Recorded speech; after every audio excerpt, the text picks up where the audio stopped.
আজ তোমাদের সাথে আবার একটা বোতল পেন্টিং এর ভিডিও শেয়ার করছি। তো প্রত্যেকবারের মতো এবারেও বোতলটাতে আমি ভালো করে হোয়াইট প্রাইমার অ্যাপ্লাই করে শুকিয়ে নিয়েছি। আমার অনেক দিনের ইচ্ছে ছিল একটা যামিনী রয় স্টাইল পেন্টিং করব, কিন্তু ওই আঁকার যেহেতু কোনোদিনও শিখিনি, এর আগেও তোমাদেরকে বলেছি ভিডিওতে, তাই এরকম ধরনের কিছু করার আগে আমার একটু ভয় ভয়ই লাগে। তো আমি অনেকের ভিডিও দেখেছি, কে কিভাবে এঁকেছে, কে কিভাবে রং করেছে, তো সবারটা দেখে দেখে টেকনিকগুলো একটু বুঝে নিয়ে তারপরেই কাজটায় হাত দিয়েছি। তো আমি প্রিন্টারেস্ট থেকে একটা ছবি বেছে নিয়েছি যেটা আমার কাছে ইজি লেগেছে। সেই ছবিটাই আগে পেন্সিল দিয়ে ভালো করে বোতলের উপর এঁকে নিয়েছি, তারপর হচ্ছে কালার করছি। কালার করতে গিয়েও আমি একটু কনফিউজ ছিলাম যে এখানে কি কালার করা যায়। তো যামিনী রয় স্টাইল যে পেন্টিং গুলো দেখেছি সেগুলো কিন্তু প্রত্যেকটাই ভীষণ কালারফুল, আর তোমরা জানোই যে আমি কালারফুল জিনিস অনেক পছন্দ করি। তো আমি এখানে এই যে বউটাকে এঁকেছি, তার শাড়িটা আমি নীল রং রেখেছি, কারণ নীল হচ্ছে আমার ভীষণ পছন্দের একটা রং। এই পেন্টিংটা করার আগে আমি যখন ছবিগুলো দেখছিলাম তখন আমার কাছে ভীষণ ইজি লাগছিল, কিন্তু যখন আমি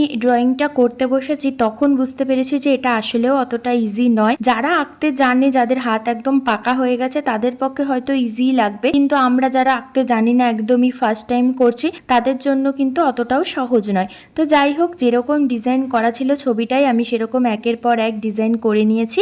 এরপর আমি পুরো বোতলটাই কি কালার করব সেটা নিয়ে একটুখানি কনফিউজ ছিলাম, কারণ এমন একটা কালার করতে হবে যেটাই এই নীল রংটা ভালো মতন ফুটে উঠবে। তো অনেক ভেবেচিন্তে এখানে আমি গ্রিন কালার করে নিয়েছি, আর তাতে খুব সুন্দর করে ছবিটা সত্যি ফুটে উঠেছে। তোমরাও জানিও যে এই কাজটা তোমাদের কেমন লাগলো। আর আমি এখানে পুরো যে ছবিটা এঁকেছি সেটার চারপাশে একদম সাদা বর্ডার দিয়ে নিয়েছি। তারপর শাড়িটাতে একটু ফাঁকা ফাঁকা লাগছিল বলে আমি এখানে ছোট্ট ছোট্ট সাদা ফুল এঁকে দিয়েছি। আর এই যে গলার হারটা বানিয়েছি সেটা কিন্তু ছবিতে ছিল না, ওটা আমি নিজে অ্যাড করেছি। তো এই হচ্ছে বোতলটার ফাইনাল লুক। কেমন লাগলো অবশ্যই আমাকে জানিও।